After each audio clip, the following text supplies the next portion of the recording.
Okay.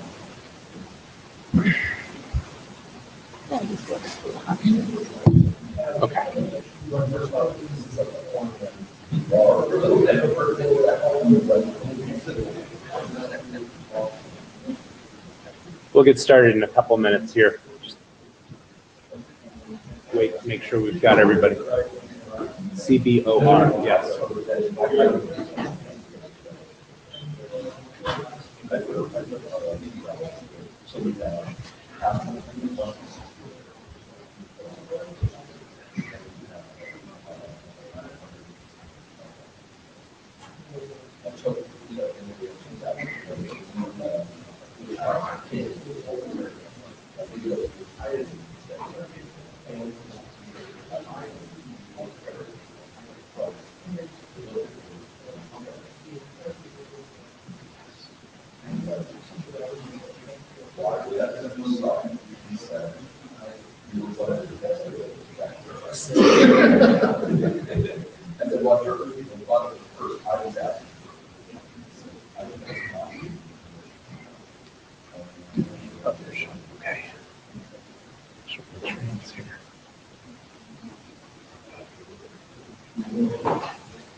After Kristen, 68 slides. So all right, let's go ahead and get started then.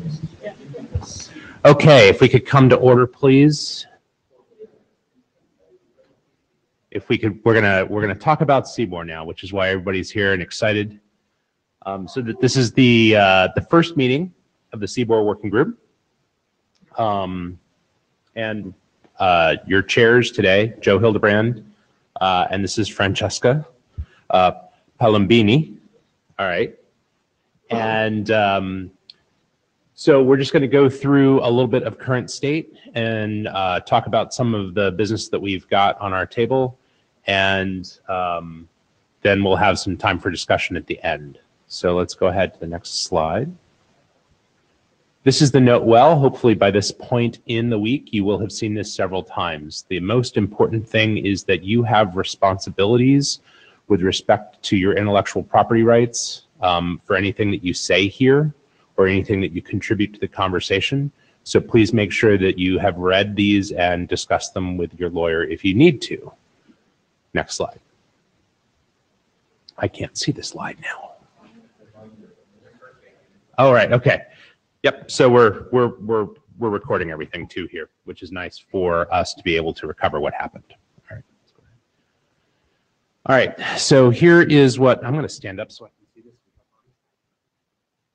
Is this one working also? Check, check, check, test, okay. Quiet. All right, I'll just speak up. All right, so obviously we're gonna do a little bit of intro stuff here.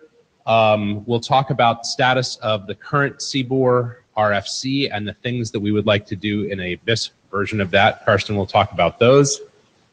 We'll talk about the Cuddle draft and decide if that's the way that we want to move forward with the charter item that we've got to be able to specify CBOR in drafts that use CBOR, etc. And then there are a few items here of new tag types for different kinds of semantics that people might want to use in CBOR, and we'll discuss those and decide where we're going with them. If at the end there's time left over and people are interested, we can do some more tutorial stuff on CBOR. If there's anybody in the room, I don't know if there's anybody in the room that needs that in order to participate in the discussion. I don't think. If there is, raise your hand. All right, so at the end we can have some general discussion, clarifying of what it does and how it does it, or what have you. So we'll see if we have time left. Any agenda bashes? Go back to the, yeah. Any issues people have? Yes.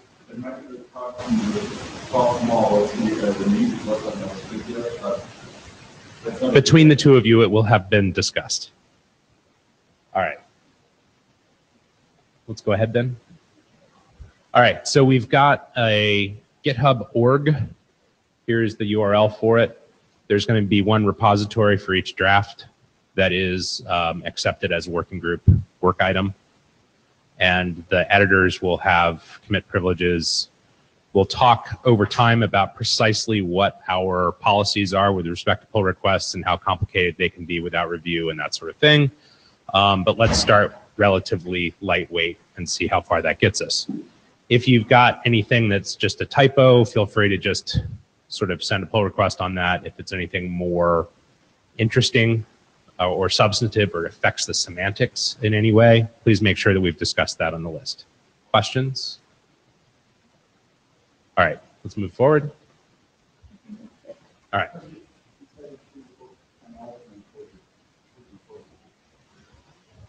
We have not decided that yet. I'm hoping that we come to some consensus on that as we work. All right, so given that, let's go to Karsten, and you can talk about current state.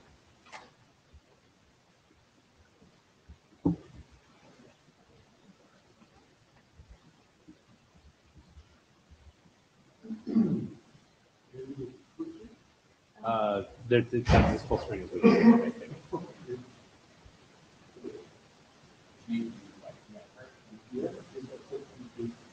See whether this thing goes. So, this is one of those microphones that you have to hold very closely. So, I want to talk quickly about where we are with CBOR.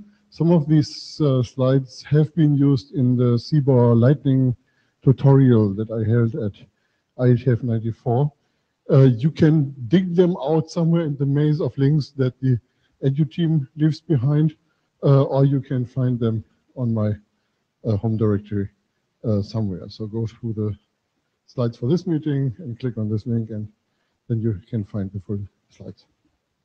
So just a quick background, maybe stealing a couple of minutes from the tutorial part at the end. This whole thing has a really long history, and actually I will actually, if you don't mind, let's just assume that folks in here have most of the history and skip ahead, and then Yes. So a slide later actually will cite RFC 40. So there is a long history, and let's just skip that part. So we finally arrived at the idea of taking the JSON data model and putting in things. So the CBOR data model is an extension of the JSON data model with a number of items that turned out to be important. And the two most important items were byte strings and tags.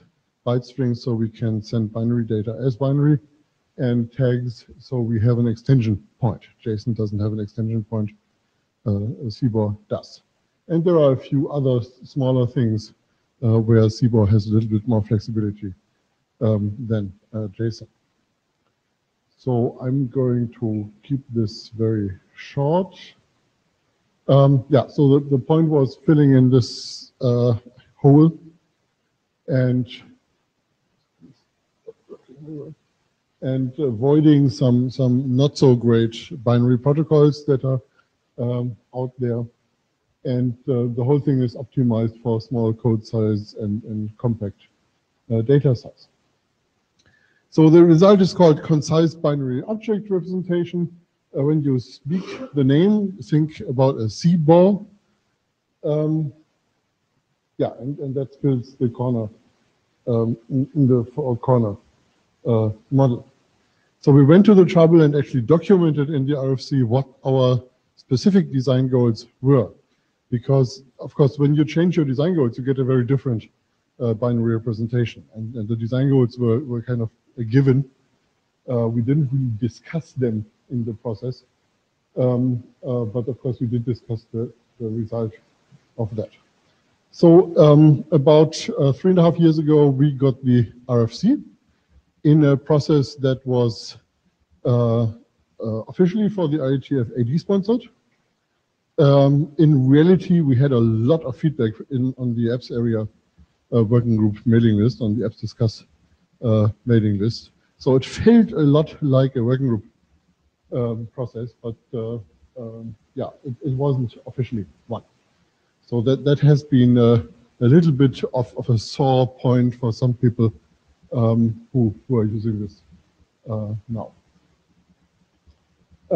There is a site, CBOR.io, where you can find resources that are of interest. This morning I looked at the data tracker and looked which documents are out there that actually reference CBOR. It's way more, it's going down here. So there apparently is some interest now. There are a few implementations. This is an old screenshot. There should be slightly more than 30 implementations out there now. And this is not so surprising because if you're a competent programmer, you implement CBOR in one afternoon. So it's not that hard to do it. CBOR has batteries included, and that's maybe something that's important for this working group. So the RFC defines 18 tags for things like time, big numbers, various converter helpers, URIs, my messages. And we made it easy, very easy, to register a new tag. Some people say too easy. We may want to revisit the IANA considerations when we go ahead with this document. But for now, that actually turned out useful. So we have 19 more tags registered, 6 of which are for COSI, which I will come to in a moment. And well, there are other things like UUIDs, binary MIME support. We somehow did the MIME support wrong here and only allowed text-based MIME messages. There is Perl support, so the Perl people jumped on this, and they have a few more data types that we just didn't support. Language tags, strings, of course, are important, and somebody finally decided to put in a specification for that, and various ways of doing compression. CBOR is normally often used for small data where compression is not so important, but if you want to do larger data, then it's nice to have some compression without having to go through a separate compression algorithm like deflate or Broadway. Okay, one other thing that happened here is the COSI working group. And the fun thing about the COSI working group is that this came and went. I mean, they did their thing. The document is done. It's in the RFC editor queue. It's the only one that has auth status right now. I'm not entirely sure what that means. Okay. So why? Okay. So it should be RFC soon. And it's basically using FOSI and trying to use the fact that CBOR has binary encoding, so this is useful here. Yeah, so why do we need a working group for something that seems to be chugging along nicely? Yeah, one idea is to just take it to internet standard. We have this process defined in RFC 6410. And there are 4 tick marks we have to make. Interoperable, independent implementations. Now we have that, we still have to document it. No errata. Yeah, there are 2 errata on very stupid errata on 7049 in the examples in the text. Very good errata. The errata are good, and yes. The third thing maybe is the most interesting part. An internet standard is not supposed to have unused features. So when we look at interoperable implementations, we should find out, are there any features that nobody has picked up? And those cannot become internet standard. So if we find something that is unused and we still want to keep, we could factor it out into a separate document, or just say, oh, it's over there in the old document, use it if you want to. For instance, if it's a tag, the tag is already registered, we cannot unregister that. Yeah, if nobody uses it, that's interesting to find out. So we have to do a little bit of searching here, that there's some actual work required. The fourth point is, if there are patent claims, the licensing process has to be used at least twice. I'm not aware of any patents. And so I think that should be very easy to fulfill. But this documenting this and checking our feature list, that's really the work that needs to be done. So this is not an invitation to futz around with a draft. We're not reinventing the wheel here. We're documenting interoperability. We may want to make needed improvements in specification quality. So clearly fix the errata, but also if there are other things that are not so clear, maybe this is the time to fix them. And I think, again, most of the potential here is in the tag descriptions. So the base document, I think, is pretty clear, but in the tag descriptions, there may be a little bit where we want to improve the descriptions. And yeah, do this interoperability checking, do a metrics. That's really what we have to do. So the next step would be to do a repo for 7049 bis. Right now, the organization only has repos for other drafts. And that probably should lead to a draft IETF, CBOR 7049 bis, or however we want to call it. And then we should start the process, whatever process we come up with. I wouldn't mind being relatively strongly GitHub oriented here, because that makes the job of the editor simpler. But if the working group wants to do this in a different way, I'm happy with anything here. And we also need to start this feature interoperability list that might be done by a wiki. I think we have to find out what other people have done for their feature interoperability lists and maybe learn from that. So yeah, that's my summary of where we are. So I'd invite comments from anybody who thinks that that list has things on it that it shouldn't, or vice versa, needs things on it that are not there. Hi, Carson. Carrie Lynn. I'm wondering, is there anything like a test suite or test vectors or anything that accompany this, so somebody doing a new implementation can be sure that they've done it correctly? Do we need something like that? We don't need it. Okay. We may want to go beyond what we have. So right now there is the examples in the RFC. Those are available as a CBOR file. But of course, the examples are not completely covering everything. So we don't have an example for a mind message or something like that. And maybe this is a good time to actually make this more complete. I think that's a good time. Could, I don't know if we have a charter for the working group, but it potentially could be an action item. We could still do it. I mean, individuals could still do it. Joe Hildebrand from the floor. I've got a pretty comprehensive test suite for Node CBOR. I've gotten pretty close to 100% coverage. I think I'm missing like one line I can't quite get to. Not to say that that's enough, but it at least catches all the error conditions that I know about, in addition to all of the features. And I also have a fuzzing suite that I use against my stuff as well. So we could pull that out into a separate repo and just all start collaborating on that as a separate thing. I don't think that necessarily needs to have an ID or RFC associated with it unless we all decided that it needed to. Yeah, sure. But once we get, so I'm happy to start up a repo for that and to have us, and I'll populate it. Yeah, I'll create a new repo under CBOR WG that has just the test vectors, unless anybody has an issue with that. All right, I'll at least get that started for us.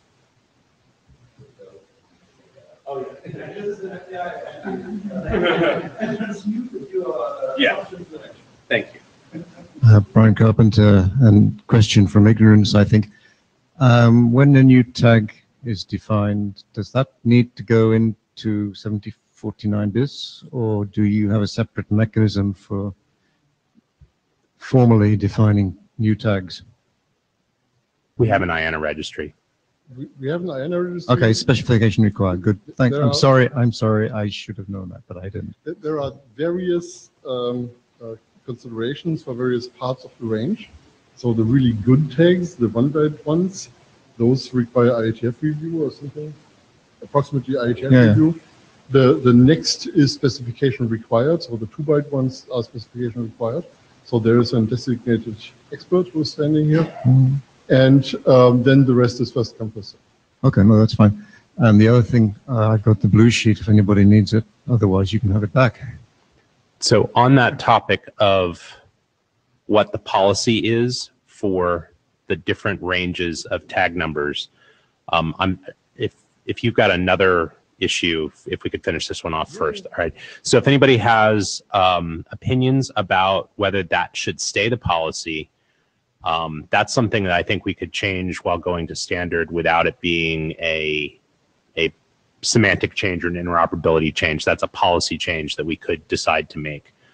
So if anybody wants to set a different approach or thinks the criteria should be different, or if we should provide at least some guidance to the expert reviewer about what we think should go and what shouldn't, that would be an interesting discussion to have.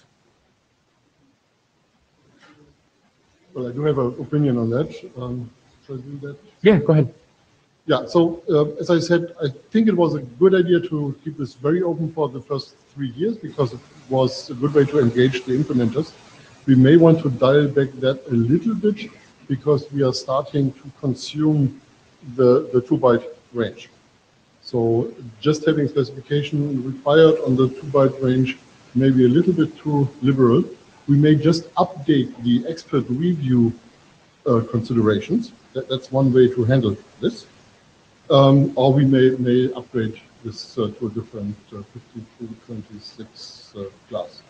So we could also provide some design guidance around, hey, if you're coming up with a new protocol, don't use 50 different tags, use one, and here are some ways to do that, for instance. Rick Taylor. Yep. Rick Taylor, just following on from that point, I'm not sure if it's a charter item or for a fresh document or to go into the BIS.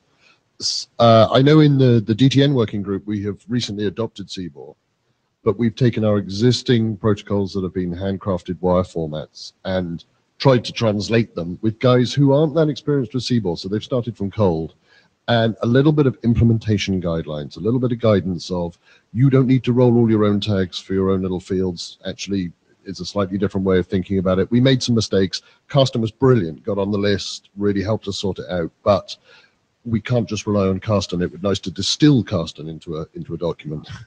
Could we start with just a little markdown file that we keep in one of these repos, just gather the bits of wisdom that have come around and then take a look at that and decide what kind of document that turns into over time? Absolutely. And my second point is about the test and fuzz scripts and so on. I have some as well. I'm happy to contribute if it's in a GitHub repo. The more the better. In my and we can argue over the format that I use because everybody's going to hate it. So. To be honest, mine's awful, so I'll copy yours. Hi, this is Hank, the note taker. So we want to have this markdown file in another repo just next to all the other ones, so everyone can contribute to it and make that the point also. Or it could be in the repo with the BIS draft. I don't have a strong opinion. Okay, BIS draft. Wiki. GitHub has wikis, so it has a wiki? Which essentially are markdown files. Props. And you can have different access policy for the wiki you have for the main document. So you can make the wiki wide open, but it's still version controlled, so you have full. That sounds like the right thing for wiki of the BIS to start.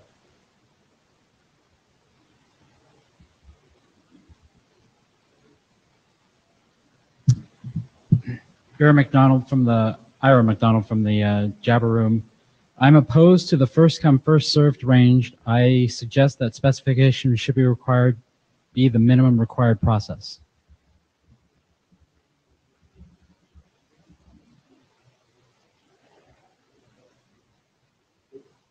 The reason would be very helpful. Yeah. No. Yeah, Dave there. I was going to say, you need more reasons. The usual problem that comes up with very large spaces that have specification required is people squat on them if you don't have a first come, first serve. And so you got to have something that mitigates that. Alexei Melnikov. Yeah, I think if we can review existing first come first serve registrations and see what their quality is, how many of them, that might inform our decision. But we don't have to do it now. Sean Leonard. Regarding the tag space and first come first serve, I've noticed that we may have a reverse problem in CBOR, which is that because the barrier to acquire tags in the higher ranges is so low, we may find that there are deficiencies where we want to promote a specification or a tag to something that's much more generally or commonly used, in which case we have or may find that the first come first serve registration is insufficient, meaning that the specification quality is too low, right? It didn't have the right review. So the question is, do we now have to, should we assign 2 tags to it? And then what do we do with all the legacy data, right? That's using the higher, longer tag. We could also split up the FCFS range. Dave Taylor. Yes. Anytime that you have a specification or a lack of specification that's too general, then you usually have to change the number to get interoperability. Just like if you were going from, say, a vendor-specific proprietary protocol or mechanism to a standard one, you typically want to change it to make sure that you didn't have that compatibility issues. So yeah, that's the process that we use in many other code point or many other registries. So I don't see a problem with that to say, yep, if you want to standardize it, you get a new number, and there might be a breaking change in between there, or at least you can't be guaranteed that there isn't one. So I would like to make this discussion slightly more concrete by looking at the IANA registry as it is right now. So one trend is that people are using this FCFS range by thinking up a 4-letter ASCII word, computing the tag that resides from that, and then reserving that tag.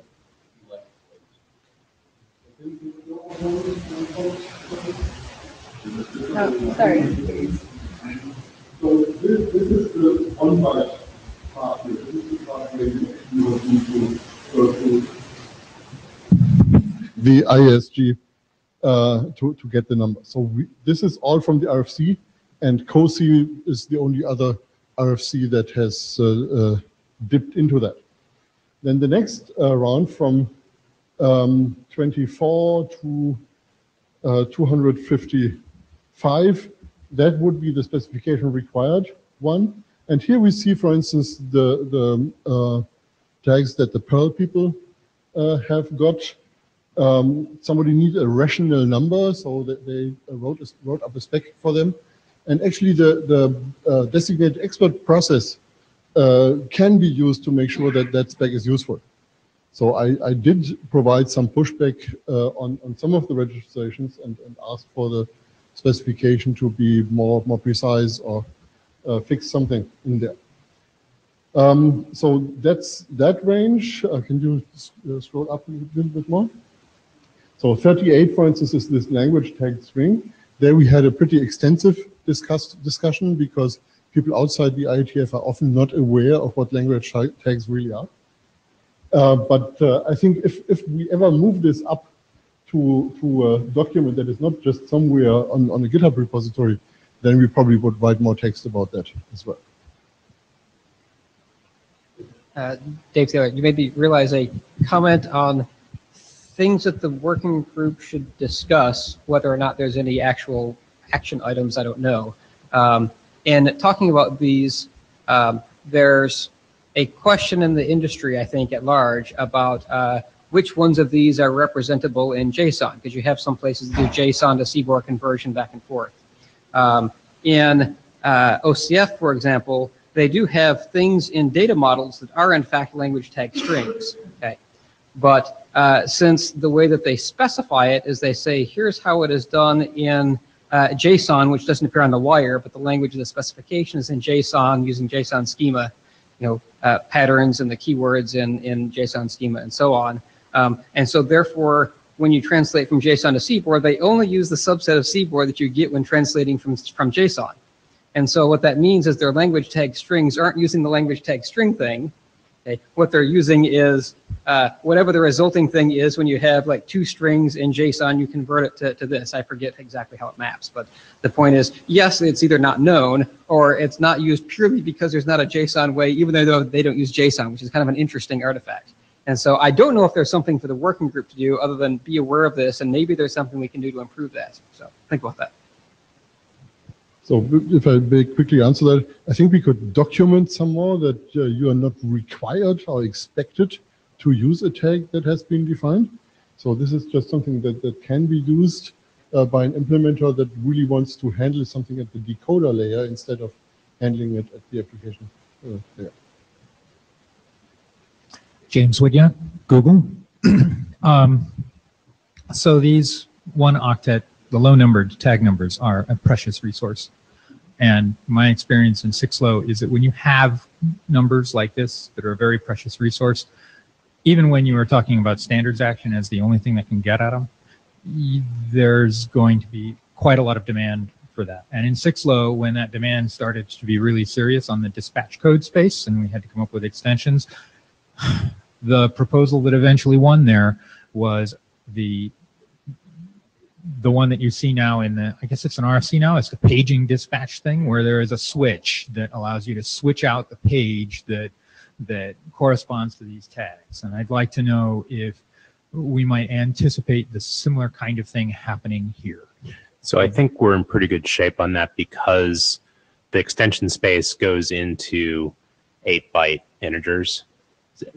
I know. Naturally. I know, but if you have a kind of data that is going to make a lot of use of an obscure tag, there is going to be a significant pressure on the idea of I can save 2 or 3 bytes every time I use this tag that happens 1,000 times in a message.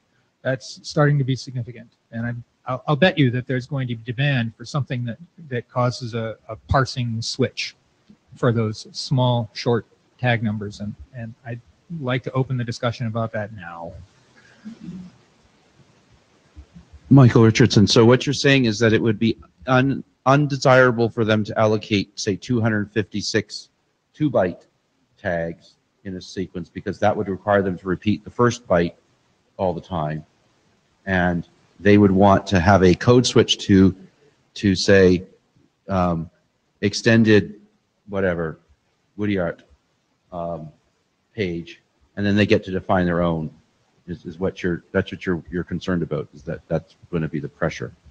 And so then we would have a bunch of tags that would be interpretable only with the knowledge that the previous tag happened. That's what you're. I just want to make sure I understand your concern there. Michael, that is actually already the case. Yeah. No. So there is one tag here, 256, that essentially enables the use of one other tag. I forget which one. Was it 28 or 29? So you need this outer tag, so the inner tag actually makes sense. So we're already there. It would be conceivable to have a logic that a tag can actually redefine the tag space for the data items that are inside the tag. And in any but in any case, the tags would be clearly recognizable as tags, and parsers that are not really interpreting the tags, are just doing something, can still skip them when they don't understand them. So we don't have any loss of computation or whatever, generality of the structure for that. Pretty printers will get it wrong if they don't know about this new extension. Things that expect, a 25 to be a reference to the nth scene string when it's now, a compressed DNS value, will just see garbage in the value, but that's okay. They should, deal with garbage in the value at some point anyway. So I guess I share your concern, but I don't feel that anxious about it. I think we're okay. If we do get to that point, I think we're okay. And I don't think it's as bad as in 6low either. So if you want to take that to the list, we can talk more about it there. Sean Leonard. So just to follow up, something that should be apparent if you think about it is that the tags that are used in CBOR, the way it's designed, even though it may not be stated explicitly, are supposed to be globally registered. right? As opposed to contextual. Each tag can be defined so that it has contextual meaning. So you can have multiple tags that mean different things when they're stacked together or in one structure or another. But right now, the way that the registry is set up is once you declare to the world this number means this thing, then a debugger or readout or whatever should be able to take that tag and say, okay, it's always going to be this in every protocol or every context, which is fine. But I just want to point that out because that's the way that this registry currently works. And if you want to make something contextual, you can, but that has to be part of the registry. I could also imagine a tag that sort of switched contexts. Yeah, and actually in my draft, which I'll talk about later on during the session, has that sort of feature with OID tags, which is something I want to point out for people to think about whether that's good or not. So just as a further point on this, anybody can go ahead and register, say, 16 tags and just say these tags are there for other tags to use for their contextual stuff. That would just work. Okay, I think we have seen what we needed to see. So that was my last slide. CDDL. Okay. So let's go to the next item. So one interesting problem with doing RFCs in ASCII is that you don't have different point sizes, but we can fix this on the slide. So this is the author list of the CDDL draft. So I'm really talking about work that other people in Bremen have done and that I only have occasionally contributed to. So you cannot really talk about CDDL without talking about formal description techniques in general. Because in the IETF, we are very, very reluctant to make things dependent on formal description techniques. Why are we reluctant? Because at least the older ones among us really saw how formal description techniques killed OSI. It was not the only thing that killed OSI, but it was a rather significant force that made sure that OSI wouldn't work. Because they ran fully into error 33. They developed a formal description technique at the same time they were trying to use it, and that's not going to work. Okay, so the take-up of formal description techniques in IETF is pretty reluctant. There are a few notable exceptions. So those of you who are into history of the IETF may want to look at RFC 4997. However, there's also an island of formal description technique, the SMI v2 world, and later the SMP world, and later the Yang world. Those people really have embraced formal description and seems to work. Anyway, there's still one formal description technique that is rather widely used, which is ABNF. That's written up in RFC 523 form, standard. And that actually even has been extended recently because it wasn't really helpful for newer protocols that tend to be case sensitive. So there's a little update on that. So let's talk about ABNF quickly, because that's the basis for what CDDL is. ABNF is based on the Bacchus normal form or Bacchus Nauer form, and that is essentially grammars for strings. And this has a really old history. So we're getting close to having 50 years of BNF usage in the IETF and its precursor. So RFC 40 is the first RFC with BNF in it. This was used for a while, and then somebody sat down and actually defined a BNF version that was going to be the standard version for doing specifications. There was no IETF in that sense at the time, but that's essentially the augmented BNF that we are still using today. So that happened 40 years ago in RFC 733, and Paul and other people old enough know this is the first mail standard that resembles what we're using for mail today. The mail people have been using that a lot, but also other documents have started using this. So at this point in time, 752 RFCs and internet drafts are referencing 5234. And that's not even counting the ones that are using an older version, because they are older than 5234. So there's pretty significant pickup. Compare this with Yang, which is of course much younger, which has 160 documents, both RFCs and internet. There's pretty good tool support, at least if you know where to look. So that there is Bill Fenner's BAP, there's ABNF Gen. There is support for translating ABNF into ANTLR grammars and so on. So I think this is a bit of a model we can use, and we actually did use while doing this work. So anything that is done in the IETF that is text-based and isn't just XML or JSON is today using ABNF. It would be really weird not to do that. ABNF is essentially productions, like any BNF. So you have names for little sub-languages, and you have a composition mechanism so you can build complicated languages out of simpler sub-languages. And the main two composition techniques are concatenation. So you concatenate strings from the various sub-languages, like here, you concatenate a local part with an else sign in the domain.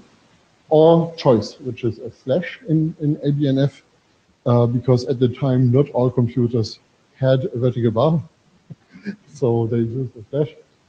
And that is a choice between various strings. And the third element here is literals. Then there is a little bit of syntactic sugar, like 0 or 1, or 0 or many, and so on. Occurrence indicators that we can use to make things a little bit more readable. So that's essentially all there is to ABNF.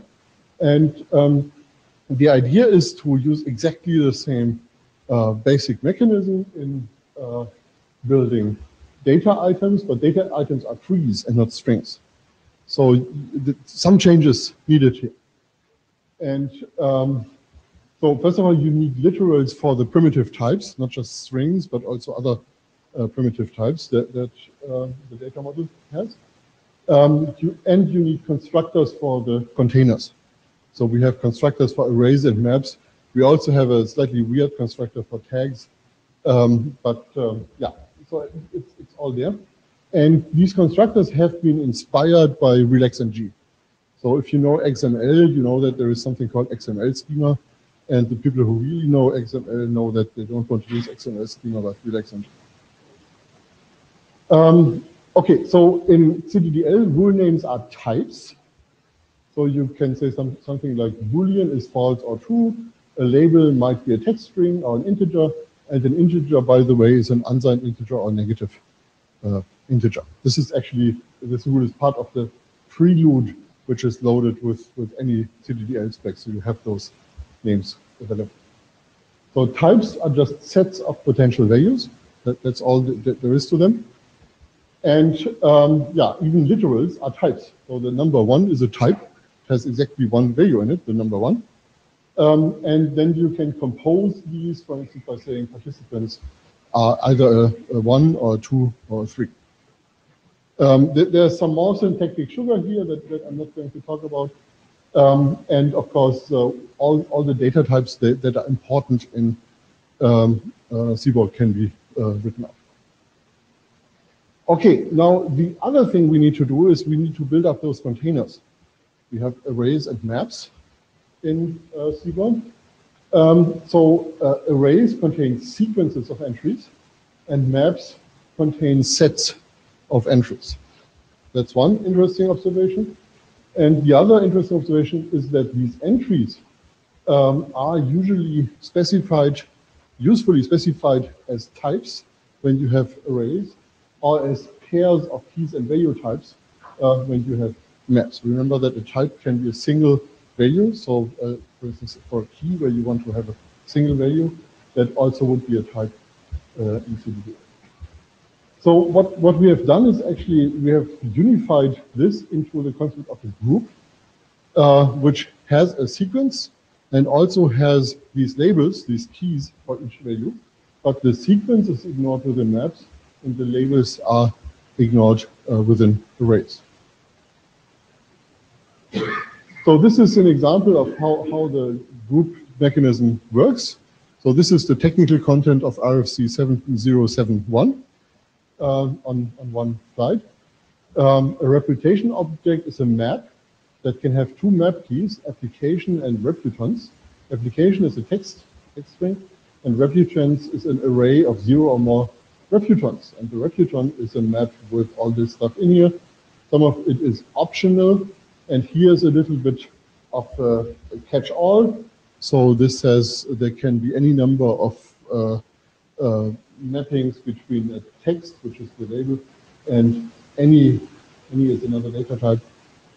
So this is extensible. This is defines itself as infinitely extensible. Okay, so we actually can give names to these groups. So if we want to use a group in multiple places, we can give it a name. And the fact that this is a group can be seen from the round parentheses that we are using here.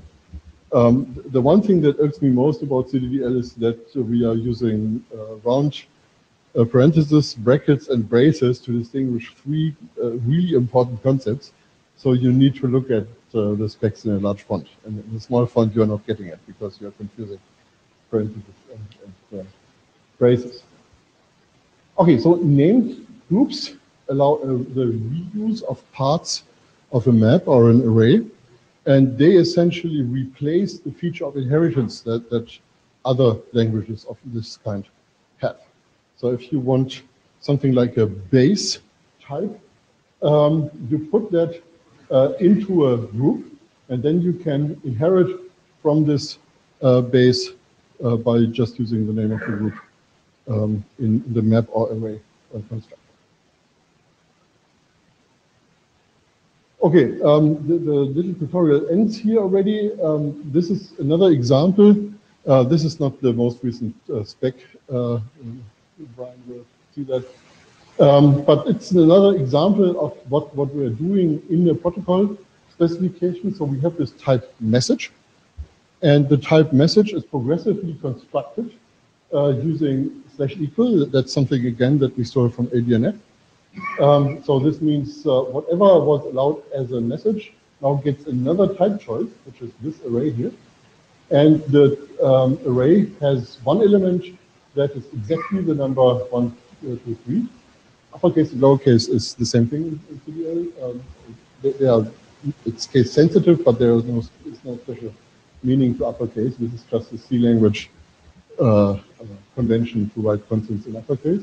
The session ID is a number that is representable in 3 bytes. We now have a better way to say that, but this is really stolen from 01.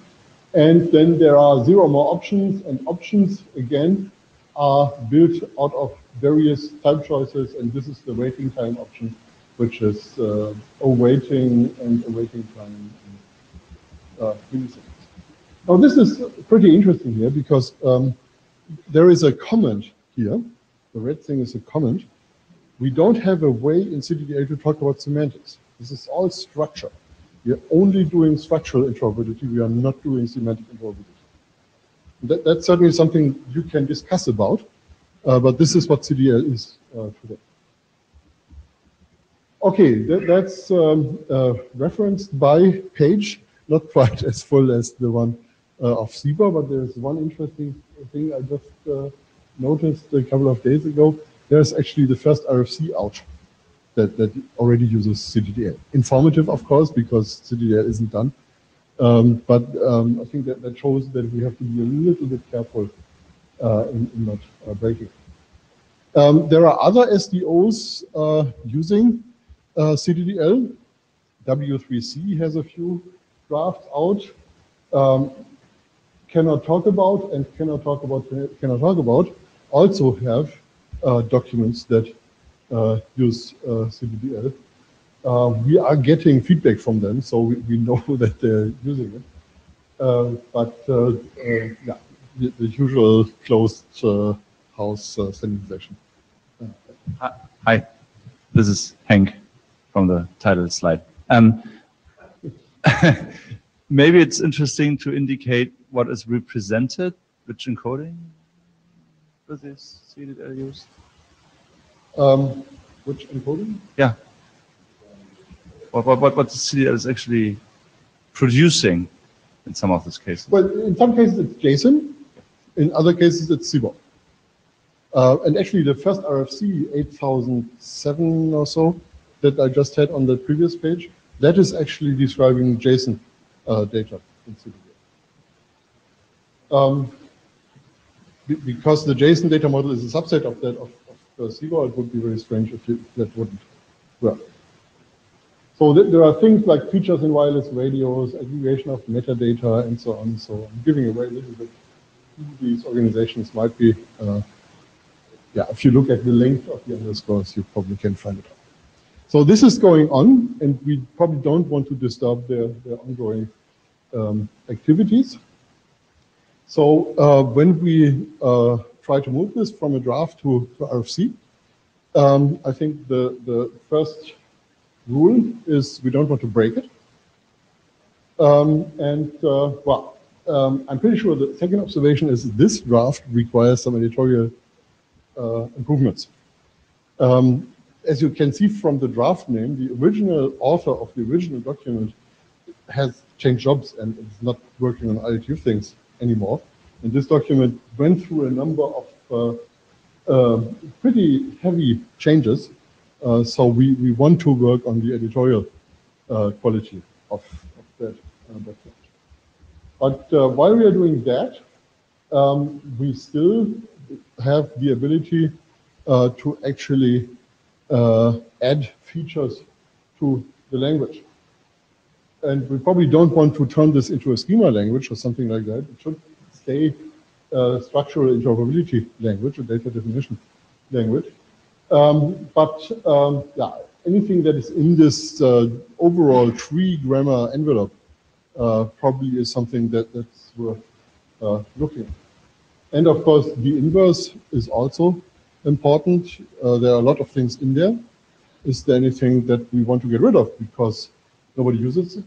Or worse, people use it and generate interoperability problems with it because they don't understand what they are doing. Yeah, this is Henk again. One of the consistent feedback we had and a problem we still have no actually solution to is a consistent example that goes throughout the document. Yeah. So we had a lot of nice examples by iterating problem with problem and problem. All these examples made a lot of sense. And then we have a very, very friendly user feedback. And he was like, these examples make me crazy.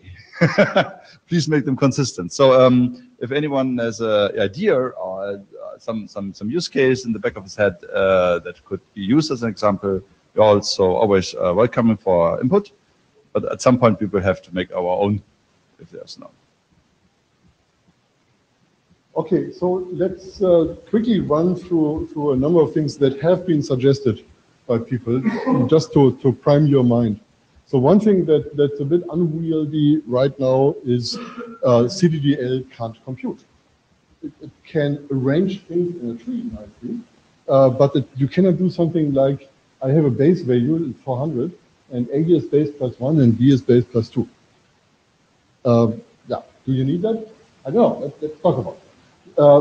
More obvious maybe is the lack of string concatenation, because as soon as you have complicated regular expressions, in CDDL you have to write them on one line. And that is a bit unusual. So that's one thing that has come up. Some people want to avoid having to give names to groups. They want to be able to extract a group. Dave? Do you want comments as you go along or comments at the end about your specific? No, go on. Come on now. So on that one, the second bullet, Dave Thaler. I'll mention both. I'll start with string concatenation. As you mentioned, it's already done in ABNF supports that. And whereas the integers relative to offset is not done in ABNF. And so I think there is a valid argument that says it should be no less expressive than ABNF. And so that would be an argument to allow string concatenation, but it doesn't actually it doesn't actually answer your first question. But it does mean that there's plenty of text-based protocols that did not see a need for that. And so right now, I guess if you go by precedent in other spaces, right, it would argue for no on the first one and yes on the second one, but it's not a strong answer in either direction, right?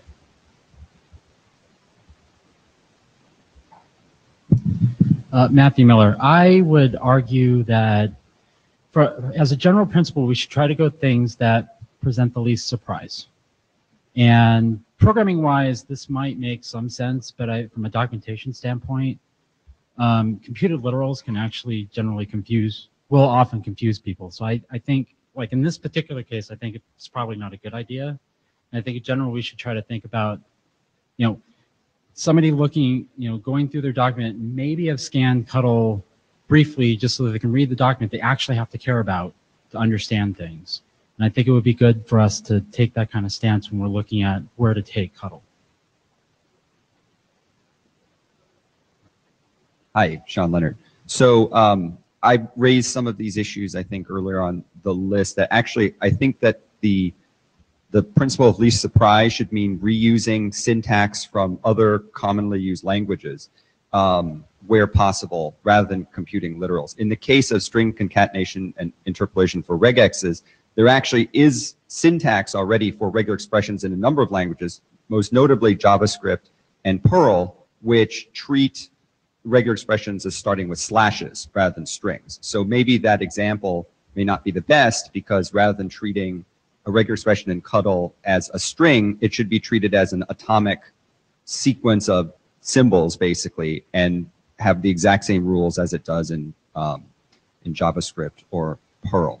So with ABNF, you can have an ABNF rule on multiple lines, but there are atomic parts. For example, you can't split a rule name across multiple lines. So the problem here with string concatenation is if you treat the regex as an atomic piece, right, then it should be on one line, or it should follow the rules for folding that Perl or other languages use. Dave Waltermeyer. So we should also think, I think, about how to reduce the computational complexity of where the CDDL is going to be used.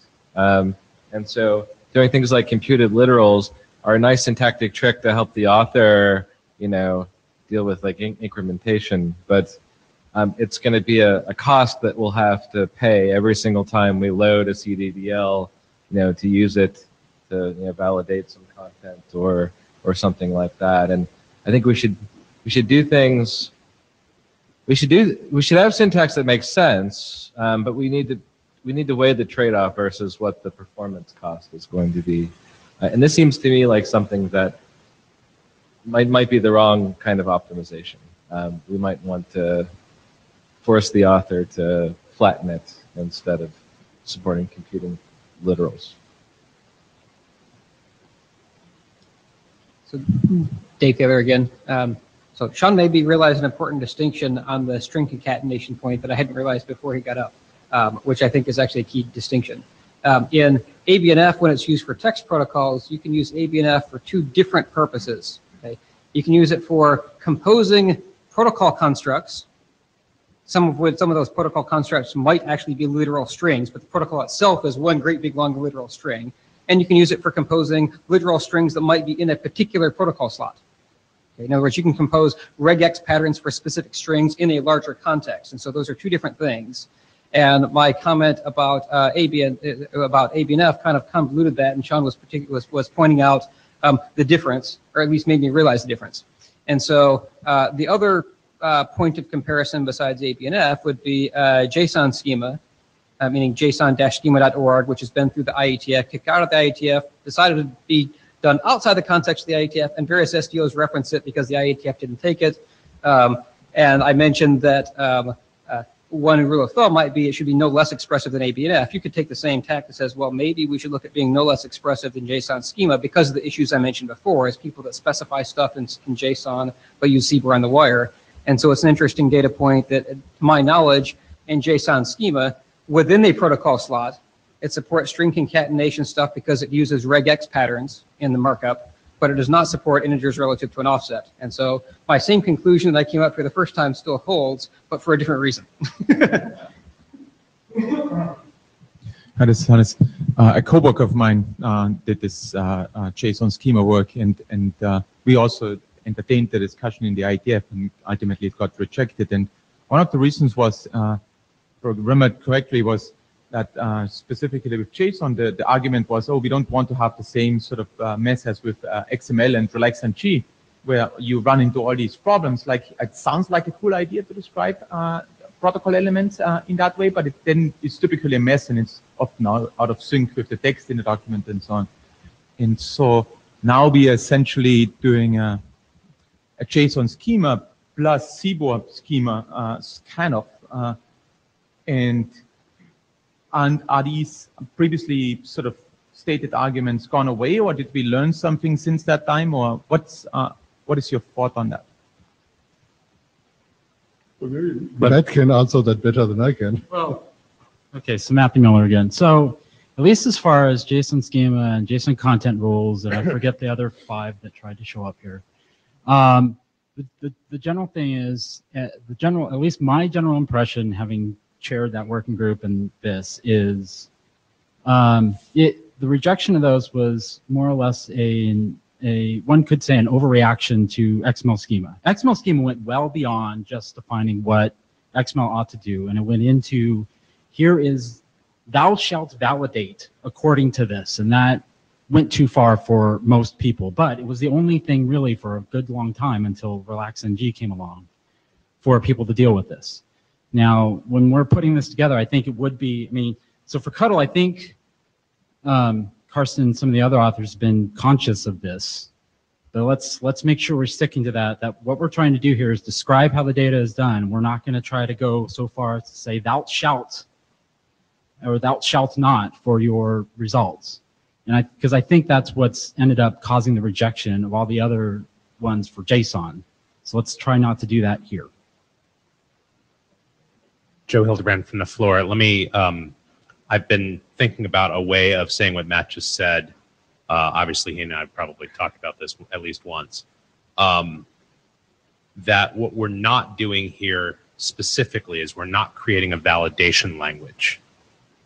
We're creating a specification language, and that's a radically different thing than RelaxNG or XML schema. That's interesting, because when you remember like the COSI work, my understanding was actually it was exactly doing that. It was meant to be sort of generating code out of this, and so in some sense that was also the ambition that the XML guys had. Unfortunately, most of the protocols that we design are not easily generated. Are not easy to generate because we have so many options and so many different variants, so it becomes a little bit of a moot point, but it's sort of, there's a slippery slope. Yeah, so this is Joe again. In particular, a validation language would probably tend to not allow extension points and objects by default, whereas in a specification language, it would be natural to always allow and whatever else you want to put in the object that may or may not interoperate. That would be up to the spec designer to think about and to express in some way, right? So it's not trying to constrain. So people tend to use XML schema where they receive a piece of XML and they run it through the schema validator to make sure that it is valid XML, and that's almost always wrong, we've found, in writing XML protocol implementations. And so trying to stay away from that style of enforcement makes a good amount of sense, but we still need a way to write down the protocols that use this stuff. So something that is roughly like ABNF or serves a similar purpose in the ecosystem. People don't tend to use ABNF as I'm going to put it into an ABNF compiler and then check my email message against that compiled thing. They tend to write code that's specific to that use case.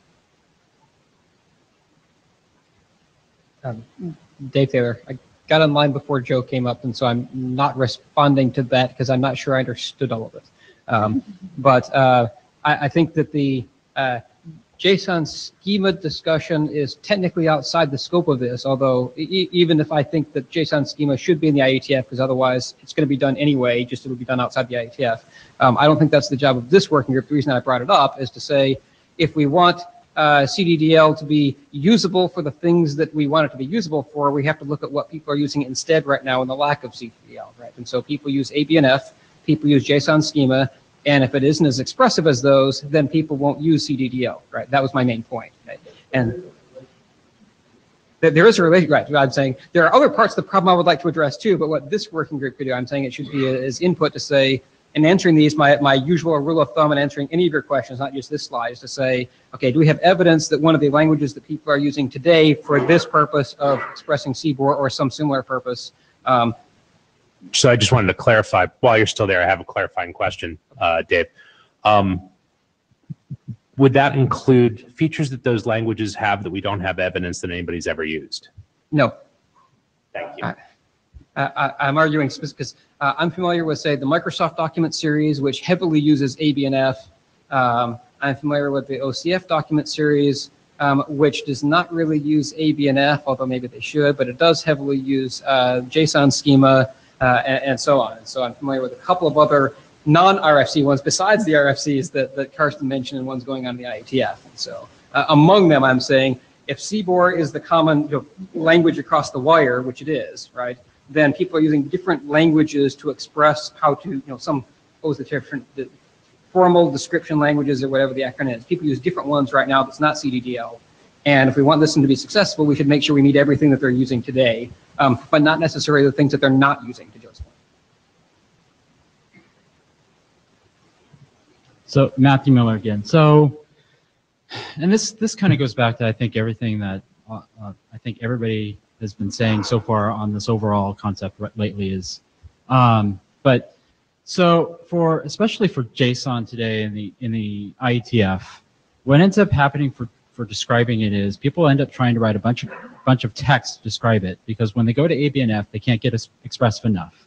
And we haven't defined anything that you can use normatively, or we haven't accepted anything that you can use normatively to say this is how you can describe your JSON. I'm sure Hannes is going to correct me.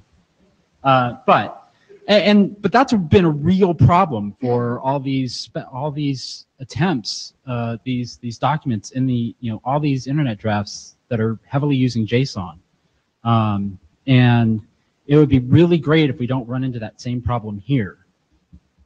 However, like Joe had said, if it goes to the point of being a validation system, that's where everybody's run into a huge number of problems and ends up then feeling they need to reject it and reject the thing it's being used for also. So that's where I'm coming from on this one. I think it'd be great for us to have something that, for documents that are using CBOR or JSON, can have a descriptor language so that they can be concise on how they're defining things. Because text is too verbose, but ABNF is too much in the weeds for these types of things. So can I make a quick comment on this? So the 1771 people actually went ahead and wrote a formalized way of using the English language to express the constraints they wanted to express. I understand that, and I think it makes things more confusing. Absolutely.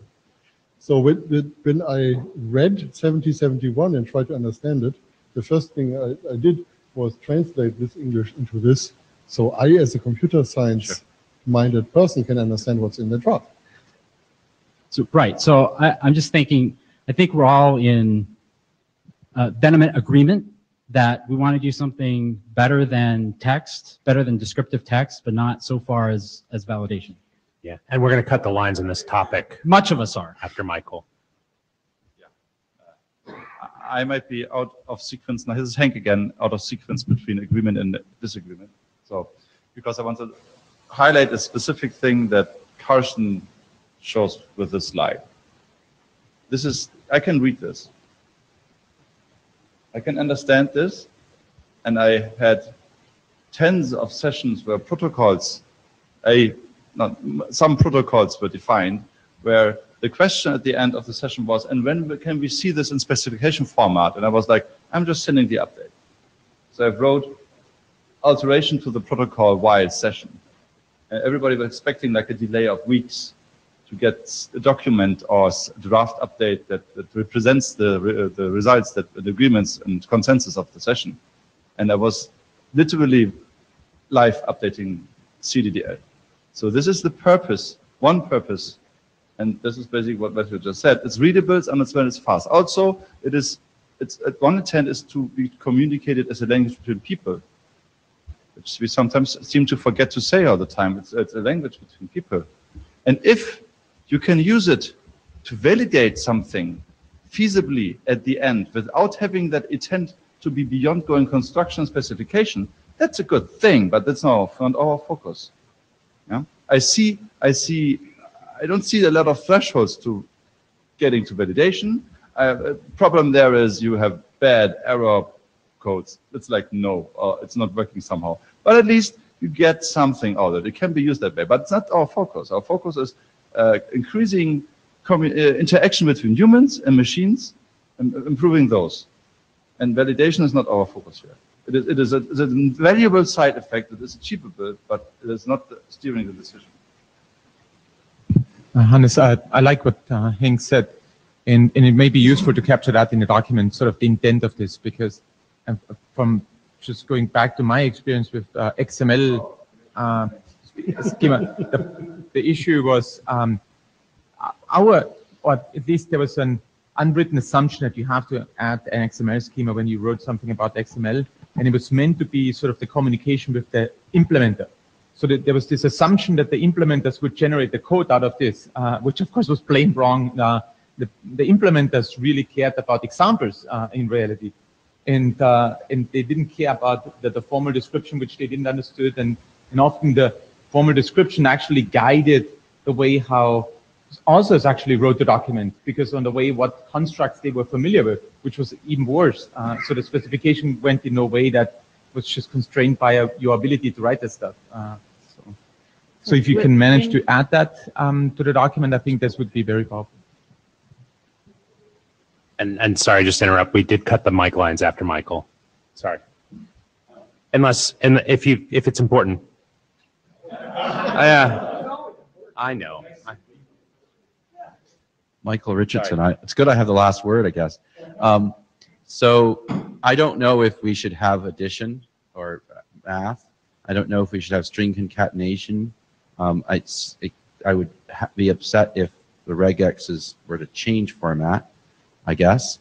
Because it seems to me that unless CDDL itself is defining bytes on the wire, that any specification that references this can simply refer to CDDL that is sophisticated enough to describe its needs, and that we effectively don't have to really obsolete any of them ever, right?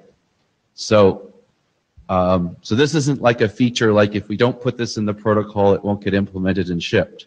And if we're not really using this for validation, which I'm not in favor of, then my question is, wow, why did we spend 35 minutes talking about this, and why isn't it simply in the RFC editor queue?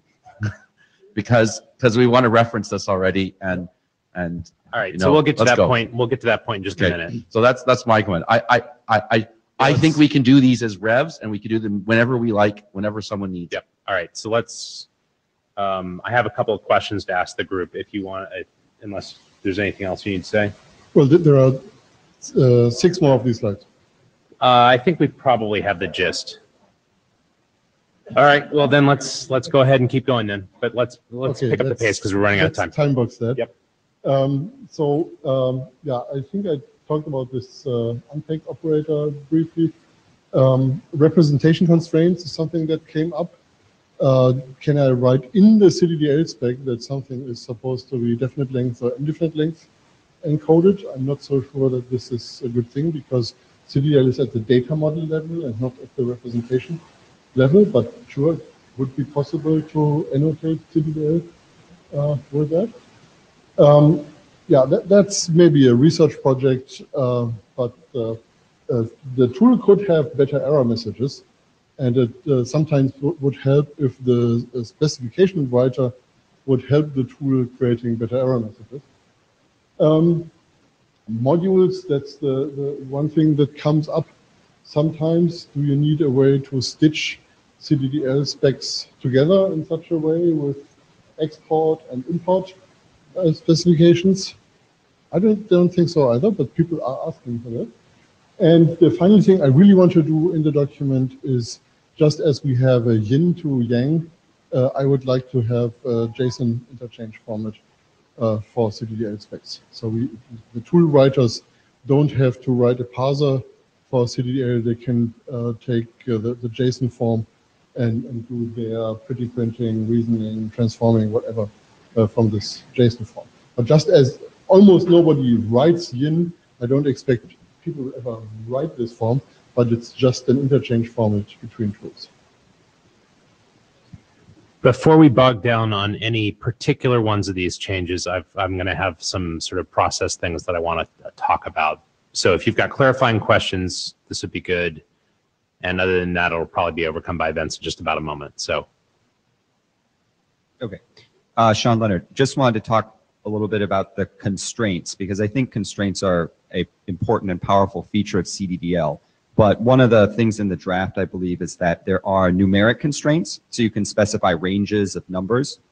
It would be much more powerful and I think easier to implement for implementers if the numeric constraints use a well-defined, very easy subset of a programming language like C or JavaScript.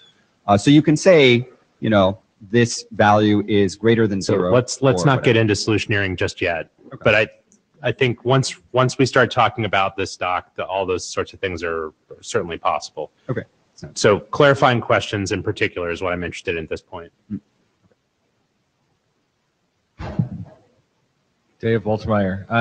One of my understandings is from the perspective of being able to do pretty printing and conversion between CBOR and JSON. From reading the spec and talking to Hank and others, one of the things that I remember learning about was that there was a way to do both textual and integer value for labels. So effectively, if you have an integer value in CBOR, you can print out the textual value in JSON as an example. Doesn't that require that there be some guarantee of consistency between the CBOR representation and the JSON representation in order to make that feature work? In the core group, we have an interesting discussion about how to number Yang elements. And maybe some of the interesting technology they are developing for that, the SID file stuff and so on, could go into a future version of CDL. I don't think it's right there yet.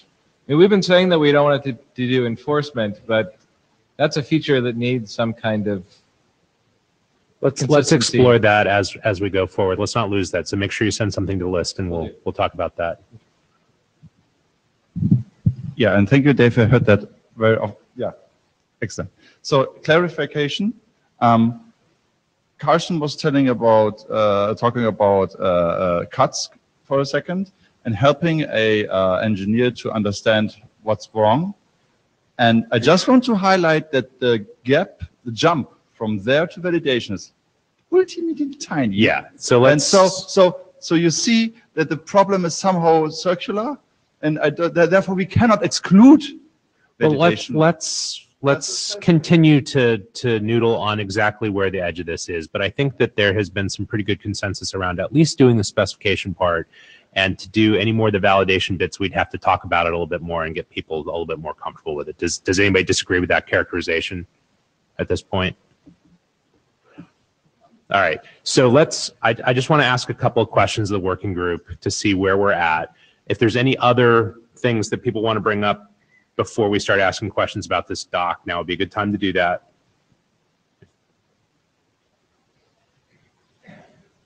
All right. So first off, does anybody object to us starting with this document, this CDDL document, as a working group document for us to explore this space? And the reason why I'm asking it in terms of objections is because I want to hear those objections and let us discuss them first. Okay, I don't see anybody objecting. So we'll take that to the list and do a formal consensus thing on it, but go ahead. Do we have a sense of how many people have looked at the document? Oh, that's a good question. Raise your hand if you've read this document. Read. Now, put your hand up if you have used it to specify a protocol at least once. Interesting. Okay. There were sort of a lot of the people in the room had read it, and a surprising number of those, 85% of them, had used it to write a spec. All right. The next order of business then is the name of this thing. Dr. Fielding brought up that CDDL is the name of a popular open source license, and so we should probably come up with some other name, which sounds completely reasonable to me. I don't want to paint that bike shed here, but let's, on the list, come up with some names before we turn this into a working group draft 00, so that we can have it be a clean break from where it currently is into draft CBOR whatever 00. Third question is one that we've sort of danced around a couple of times here. There are a lot of people that want a spec in this space to refer to quickly. They want to be able to publish specs that have references to it in its pretty much its current form. So we could choose to do a quick editorial pass on this document, rip out anything that is underspecified or not used or that sort of thing, or we haven't understood well enough yet, and publish a first version and then immediately start Abyss and put all those things back in. That's one approach we could take. The other approach we could take would be to try and nail down all the open questions and get a better first document. Does anybody have an opinion on those one way or the other? Yeah, Rick Taylor. Where I've come to CDDL beforehand is I've got some drafts in progress, and I want to put a section in the appendix which cleanly supplies the information that is elsewhere in the text, but it's a human-to-human interaction. I, as the author, want to just put in some fairly unambiguous, less ambiguous than the English, but it's not required for verification. I want to clearly describe it because ABNF won't do it for me. So I'm hearing you say you'd like something quickly that was less featureful? I would like to strip out anything that smacks of automatic verification generation. And if we want to do that, then we can discuss it and do it elsewhere. And I'd like something that has sufficient ABNF style constructs to allow me to say, here's a container, here's an array of X. I might want to use some tags here. I don't need regexes. If you want to see what that text needs to be, go read the section 4.1, which says, and that text will be this, up to a point. Let's not get caught up in trying to evaluate whether these are right. So simple, stick away from auto verification for now. Jim Shutt. I'm going to basically more or less be in the same camp. I mean, the annotations are nice. I don't care what I think about any of them. I want something that is easy for people to read, easy to understand, and out the door. I do have a question for the authors. Are there any features which are currently in the document which, if we did a fast rev, they think are drastically underspecified?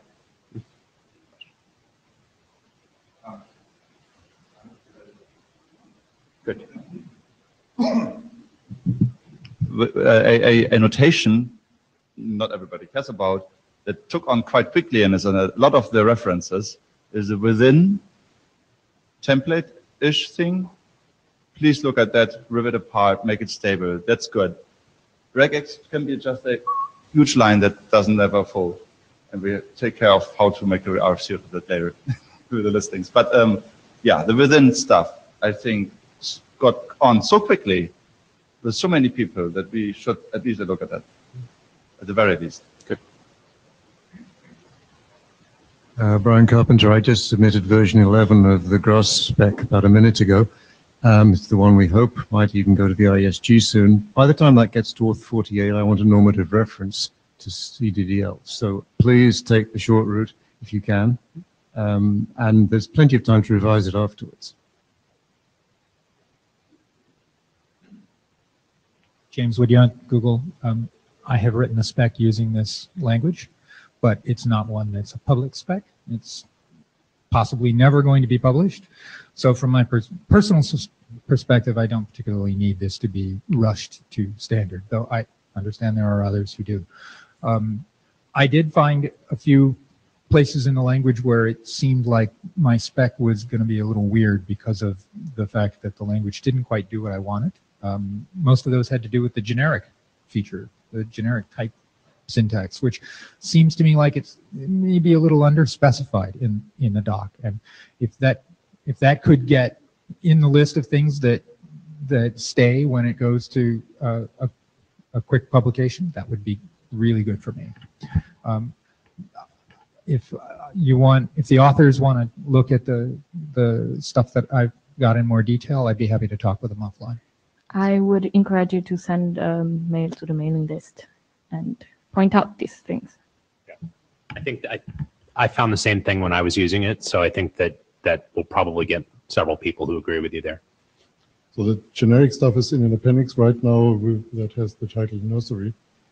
So it does need some more than care. That makes sense. Does anybody have any other concerns about trying to take a slightly abbreviated path on this document for its 0th version, assuming that we're going to then immediately start Abyss once we get it published? All right, we'll again check that on the list to make sure that everybody's cool with it. Go ahead. I think to fully answer that, Dave Waltemeyer, to fully answer that question, I think it would be helpful to know what would be cut. So if we could have a concrete document that we could look at that would be more of that kind of finished product, that would actually be really helpful in answering that question. So please update on the GitHub. Yeah, well, one problem is that, of course, people are using this in various places, and they are using features that we may not know they're using. Yeah, so the one thing is to notify basically every author that's using that. That's machine doable.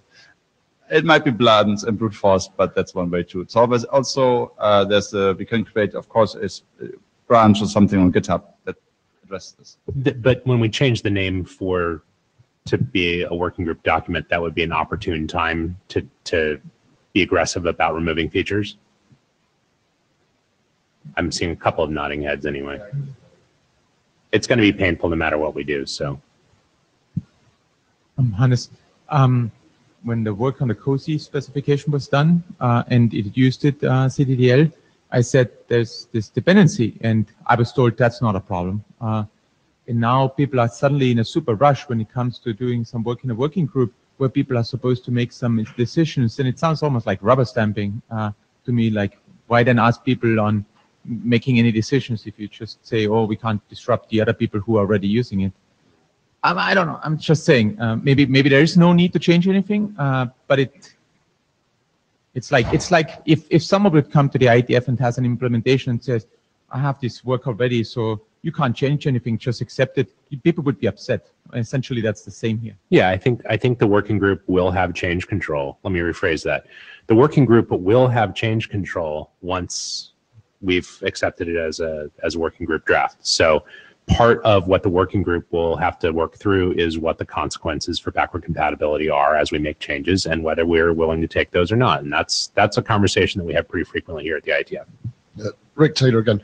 Isn't part of that possibly having an audit of what CDDL features are currently being used by drafts that are in the pipeline to see if we can find that there's a common subset that gets used heavily, and then maybe there's one or two drafts which use the really funky stuff, and that will give us some insight quite quickly? If that could be done quickly, sure, but I'm worried about both private drafts that aren't, so like I'm not convinced necessarily. So let's take a look at what will get removed and see what that looks like before we jump to conclusions about what the consequences of that are. And if the answer is, oh, they're all pretty much ready to go, and we just aren't going to add some of the features that we wanted to add later, then it's easy. I would like to not spend more time on discussing whether to remove something that would be needed for fixing it. That makes sense. All right. My only suggestion was roughly along those lines of maybe, if anything, you could start with the things that are in the RFC editor queue referencing this. Take a very quick, like, ask the author to come back to you in a day. What are you using from it? And just get a general, you know, try to get a quick list of, because that's more or less the musts. All right, let's call that topic closed. All right, so let's run through the other specs that we've got on the list here. We only have a half an hour left, so if you could do the 2-minute high-level overview hand wave. So let's start with the array tags.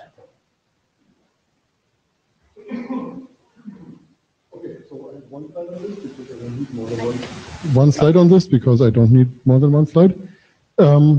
This is based on work that has been done by Kronos and that later became part of JavaScript.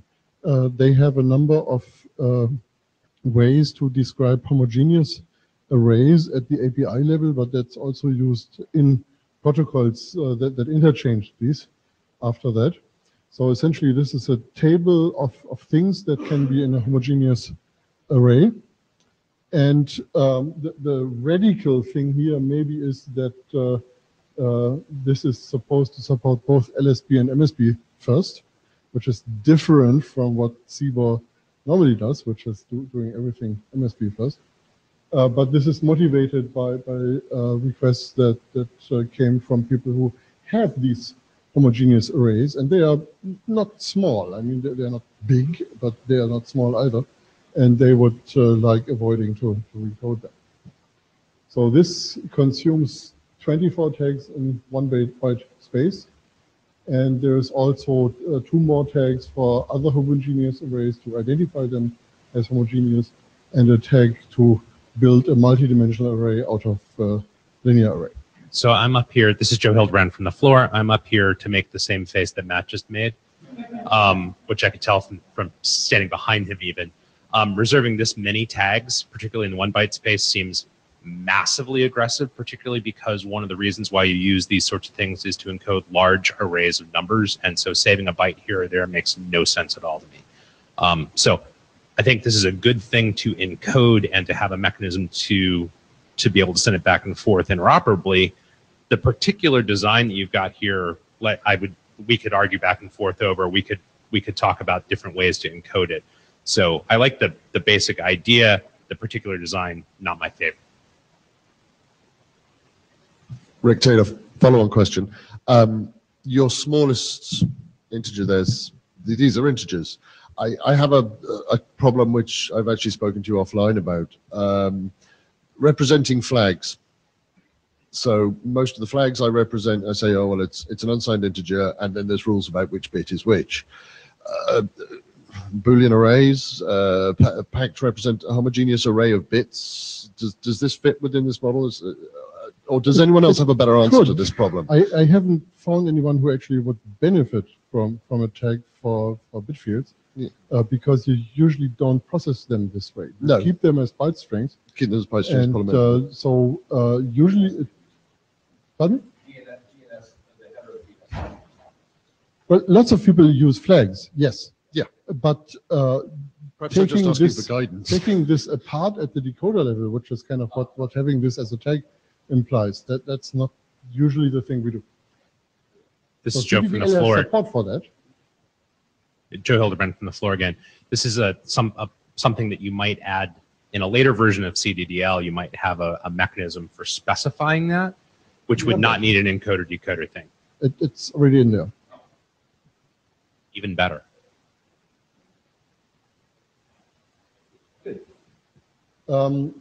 So we can switch projectors now, or can I just do the other 3 slides that I have? Yep.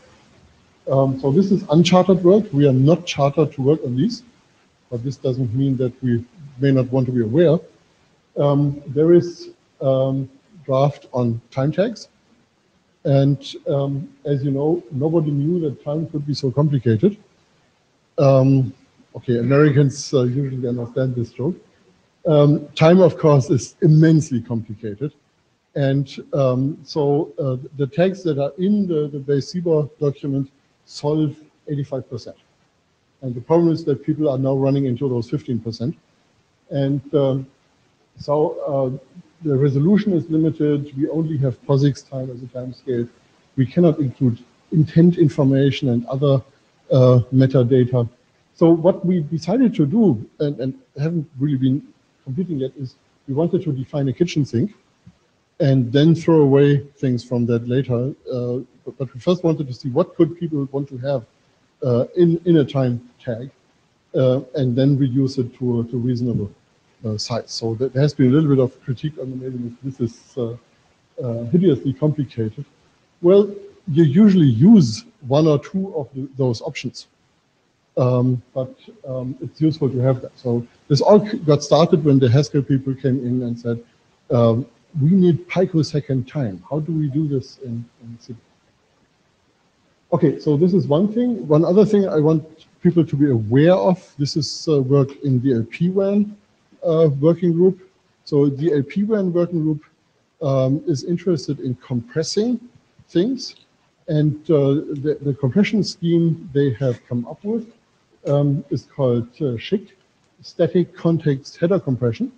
And the idea is that there is a place somewhere that knows what you usually do on this connection, and based on that static context, you compress things. And it has turned out to be useful to have a CBOR data structure that has identified places where data that are actually being exchanged are being plugged in. So it's kind of a form that is filled in by data that are going over the air. It's a really simple thing. Read it, you can read it in 5 minutes. This is probably useful in a lot of other places, but it has been designed to support SCHIC. So my summary of what we have out there, well, Sean will talk about the object ID graph, the array draft. Okay, we need to discuss it. And these two here are off charter, and we even may not want to do it here because it's LPWAN work. Or we may try to grab it from them. I don't know. That's to be decided. Okay.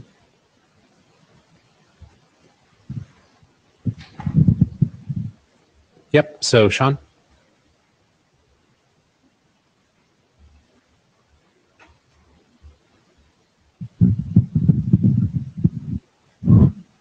All right. Hi, everybody. I'm Sean Leonard from Pango Inc. And Carson Borman and I both worked together on this draft, which is for object identifiers, but also how to use them.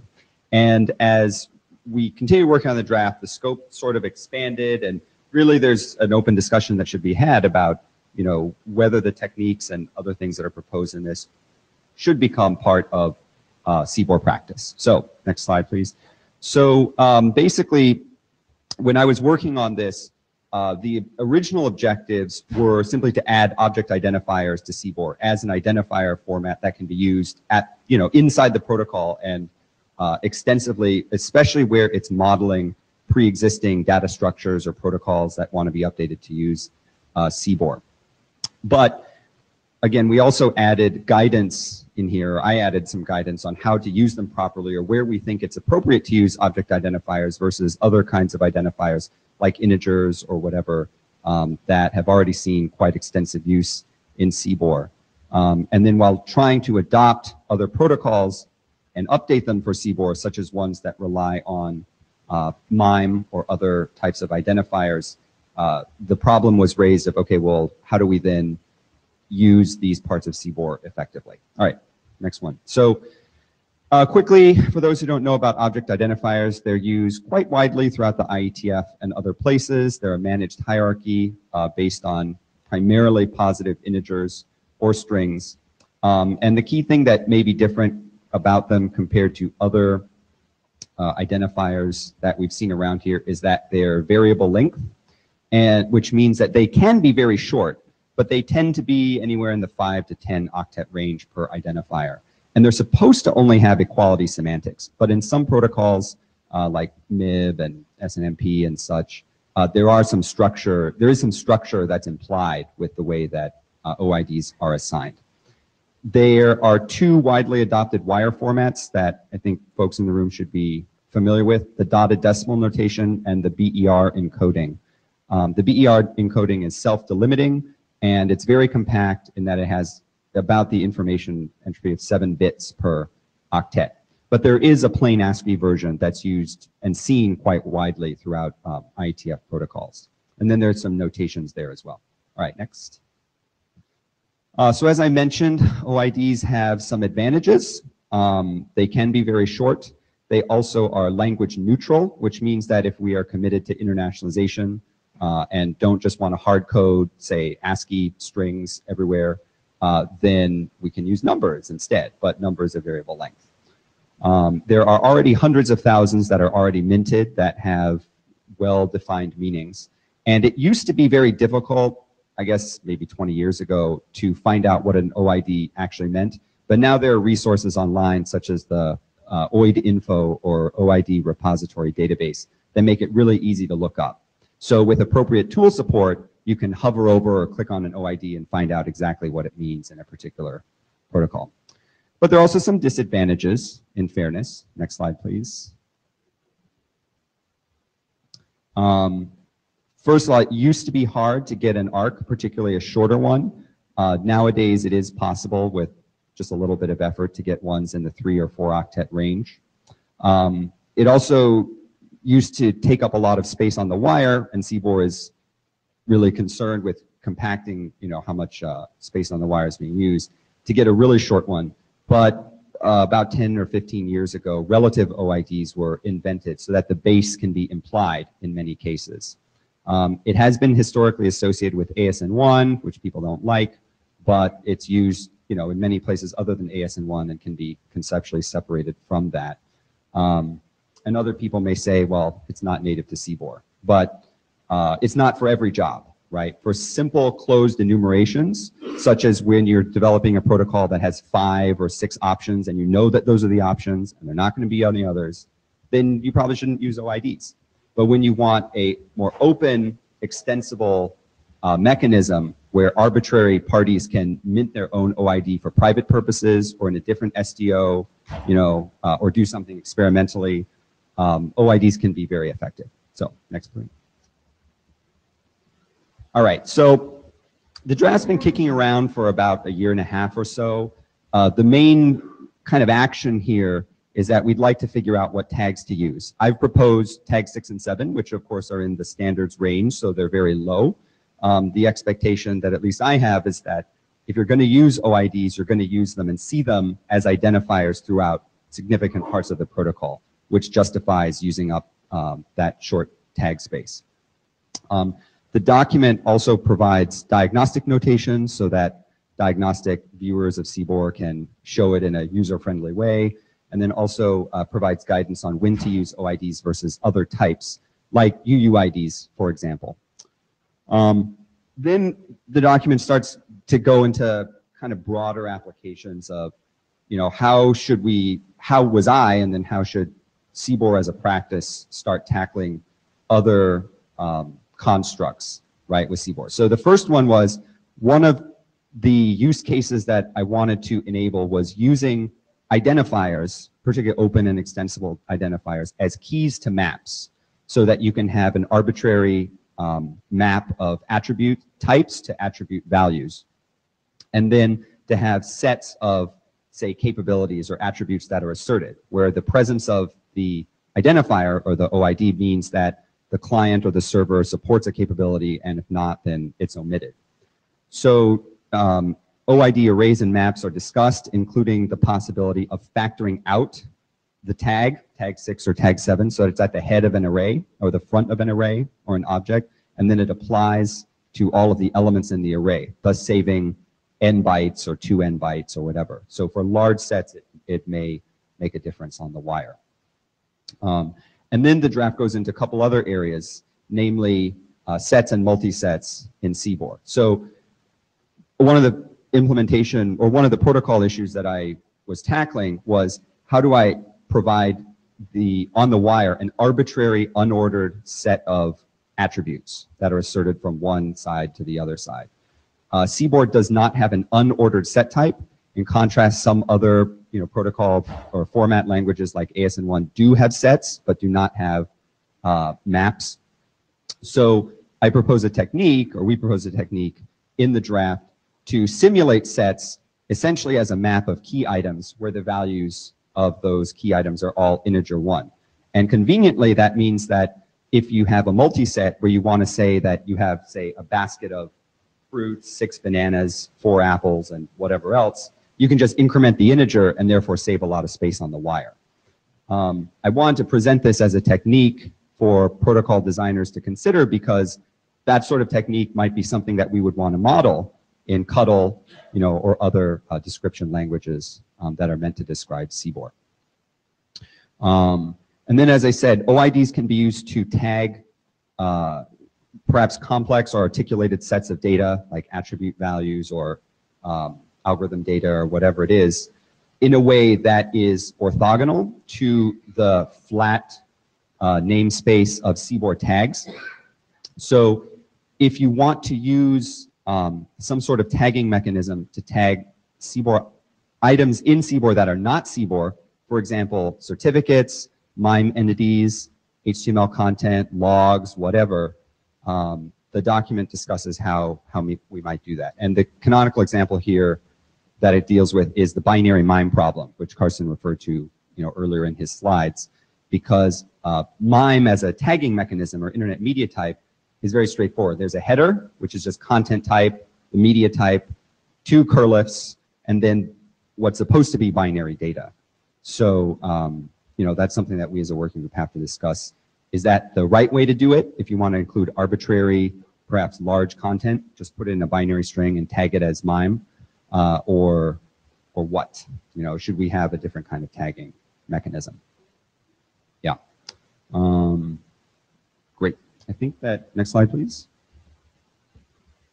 All right, so to get to the issue of when do you use OIDs versus other things, I provided kind of a sample decision tree. This tree, or the advantages and disadvantages, are already covered in the draft. But of course, I'd like to see if people agree with that or just disagree with it, if there's consensus or whatever. Because OIDs are not meant to be used, well, currently they're not used for the most part in CBOR.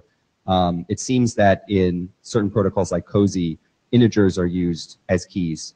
But there are other places where I think OIDs or other types of identifiers like UUIDs can be used more effectively, particularly for open registration. Okay, next. All right, so that's pretty much it. So here's stuff that we as a working group need to consider. Do we adopt it? Has the scope become too broad in this draft? And how can we formalize, particularly this idea of enumerations? Because lots of protocols use enumerations, and it would be good to have a way for us to do enumerations, I think, more consistently and have guidance for CBOR implementers. Cosmo, there's one nugget here that I'm interested in. There are good tags defined by specification required registrations now. As a working group, we might want to pick them up. And I don't quite understand how we decide whether to do that, and if we do that, how that would be done, because the registration, of course, is owned by somebody else. So this is Joe with my chair hat on. Number one, I'd like to have the documents that are registering these things, to a question that you sort of alluded to. I'd like to have the documents that are registering these tags be relatively small and relatively focused so that we can think about one thing at a time and its design separate from the other things. So having OIDs and sets in the same thing, for example, would be, yeah. And what? Yeah. Yeah, that's my, unless somebody has a a reason why that shouldn't be. This is me giving management direction, not soliciting consensus, unless I'm looking at the AD to make sure that he's not going to have an issue with that. All right, fair enough. Number two, to your question about how would we go and pull in some of the existing specifications and make sure that they're good enough, I think what we could do is start by just contacting the authors and seeing if they're willing to come and bring that work here and have the working group take it up. But I think what we ought to do is focus on getting CBOR BIS and CDDL out the door first, and then pick up some of these other things, unless there's any of them that have some other sort of pressing need, or somebody's waiting on the output or something like that. So if you have those kinds of concerns, raise them on the list. But other than that, I'd like to get those first two big things out of the way first. I do have a process concern. So I might be publishing a document that has a UUID in it, and I would like to use tag 37. That is just a registered thing. Is that a downref?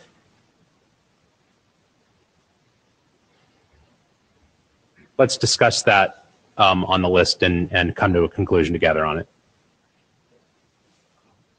Alexei, can I have a ignorant, follow-up to the previous discussion? Can you speak up a little bit? Yes, can I have an ignorant follow-up to the previous discussion? Do the registrations that require specification, do they have change control field in the template? I don't think so, but that would be a nice thing to clean up in BIS.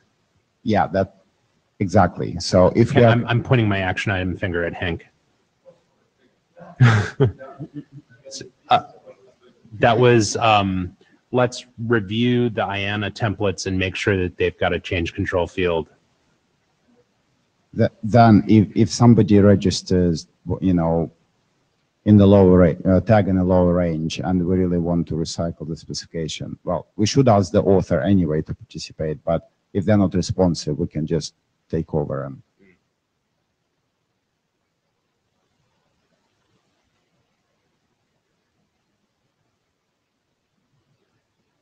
all right. So we got split the draft and. Well, I think split the draft, we're not quite ready to adopt anyway until that's done. And we're going to work on the first two big drafts first before we pick up any of these. Right, because in terms of, my own need, I guess, I was trying to use OIDs and CDDL. So that was sort of the driving factor for that, to get that assigned, incorporate. Fair enough. All right. What else is on the... Does anybody need tutorial after all of that? I kind of doubt it, but if yeah, it may need 8 minutes. How about this? Let's finish 8 minutes early. If anybody has CBOR questions or wonders how it works or anything like that, come up to the front, and we've got a variety of experts here who will answer your questions. Given that, make sure you've signed the blue sheets. Who has them? Oh, no. Are they? Who's got the blue sheets? All right. If you haven't signed them, please do. And thanks everybody for coming. Oh yeah, that's fine. I think we've got enough.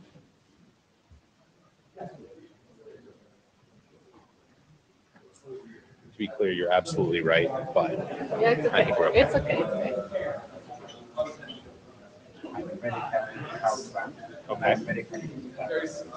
What the because one of the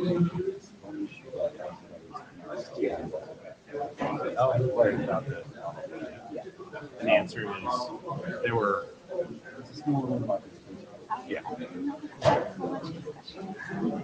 it's good. It's the right discussion to have. I mean, Yeah, sure. No, but I didn't think it was necessary to stop at almost any point. But yeah, I mean, James got a little upset that I cut the mic lines on him, but yeah.